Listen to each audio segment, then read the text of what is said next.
আমি প্রফেসর দেবব্রত বন্দ্যোপাধ্যায়। আমি অর্থোপেডিক সার্জারির অধ্যাপক এবং Kalyani institute of medical science অর্থাৎ কিমস হসপিটাল বর্ধমানে অবস্থিত তার ডাইরেক্টর। আজকে আমি আপনাদের সামনে এমন একটি জিনিস বলবো যেটা আপনি রোগ বলতে পারেন, কিন্তু এটা প্রকৃতপক্ষে কোনো রোগ বা অসুখ না। এটার নাম হচ্ছে অস্টিওপোরোসিস। অস্টিও মানে হাড়, আর পোরোসিস মানে ছিদ্র, ছেঁদা, সোজা বাংলায়।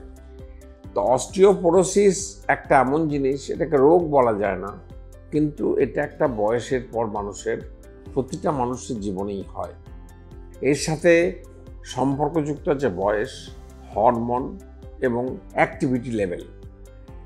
বয়স বলতে একটা মানুষের 30 বছর বয়স পর্যন্ত যেটা হয় সেটাকে বলি আমরা পজিটিভ মেটাবলিক ব্যালেন্স। অর্থাৎ এই সময়টায় মানুষের হাড়গুলো কিন্তু শক্ত থাকে, কারণ হচ্ছে যে স্ট্রাকচারটা থাকে, খাঁচাটা হাড়ের, তার মাঝে ক্যালসিয়াম ডিপোজিশন হয়। এবং পুরুষদের ক্ষেত্রে অ্যান্ড্রোজেন এবং মেয়েদের ক্ষেত্রে ইস্ট্রোজেন, এই দুটো হরমোনের এখানে একটা বিরাট ভূমিকা আছে। এবং এই অস্টিওপোরোসিস 30 থেকে 40 বছর বয়সে 30 থেকে হালকা শুরু হয় এবং 30 থেকে 40 একটা ব্যালেন্সের ওপর চলে। মেয়েদের যেমন 45 বছর বয়সে এটা বেড়ে যায় এবং বাড়তেই থাকে। ছেলেদের যত বয়স বাড়বে পরের দিকে বাড়ে, এবং এটা নিয়মই হচ্ছে যে যত বয়স বাড়বে তত বোনের হাড়ের ক্ষয়টা বাড়তে থাকে, অর্থাৎ হাড়গুলোর মধ্যে ছেঁদা ছেঁদা ভাব তৈরি হয়। এবং এইটা যখনই বাড়তে থাকে পজিটিভের থেকে, যখন মেটাবলিক হারটা কমে যায় তখন কিন্তু অস্টিওপোরোসিস বেড়ে যায়। এবার এখানে আপনি এটাকে কি কি সিমটম হবে? 1 নম্বর সিমটম হচ্ছে আমাদের মেরুদণ্ডের যে হাড় আছে এগুলো বসে যায় ভেঙে। ওই জন্য দেখবেন বয়স্ক মানুষ যারা, তাদের মেরুদণ্ডের হাড়গুলো ভেঙে বসে যাওয়ার জন্য বয়স্ক মানুষদের হাইটগুলো কমে যায়, পুরুষ এবং মহিলা উভয়েরই। এছাড়া সামান্য পড়ে গিয়ে তাদের ফ্র্যাকচার হয়, নেক ফিমার, যেমন খুব সাবধান থাকতে হয় বয়স্ক মানুষদের।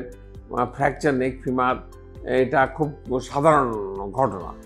এরপরে আসে কি, এছাড়াও অস্টিওপোরোসিসে যেটা হয়, মানুষের মধ্যে একটা ক্লান্তি কাজ করে।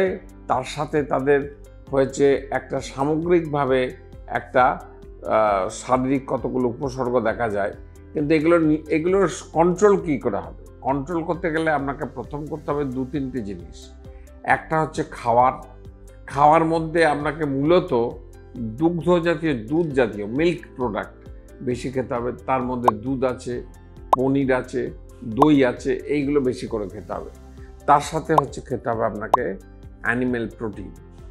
আর এছাড়াও আপনাকে প্রত্যহ কিছু ব্যায়াম করতে হবে, কারণ ব্যায়ামের সাথে যখনই আপনি কিছু ফিজিক্যাল এক্সারসাইজ করবেন, শারীরিক ব্যায়াম করবেন, সঙ্গে সঙ্গে কিন্তু আপনার হাড়ের ক্যালসিয়াম ডিপোজিশন, সে যেখানে প্রেশার পড়ে মানুষের ক্যালসিয়াম ডিপোজিশন সে জায়গায় বেশি হয়। সেই জন্য খাবারের একটা সুষম খাদ্য, আর দ্বিতীয় হচ্ছে শারীরিক ব্যায়াম, এইগুলো করতেই হবে এবং এর উপর অনেক নির্ভর করে। তার সাথে আপনি ভিটামিন D3 বলুন, ক্যালসিয়াম যেগুলো পাওয়া যায় সেগুলো একটা মোটামুটি মাঝে মাঝে কিছুদিন করে খেতে হবে। যার জন্য অস্টিওপোরোসিস একটা বিশ্বব্যাপী সমস্যা, এটা শুধু স্থানীয় সমস্যা না। এবং এই সমস্যার সমাধান করতে গেলে যেমন বলা হলো, খাদ্য, ব্যায়াম, তার সাথে ভিটামিন D3 এবং ক্যালসিয়াম, এগুলো গ্রহণ করতে হবে। নমস্কার।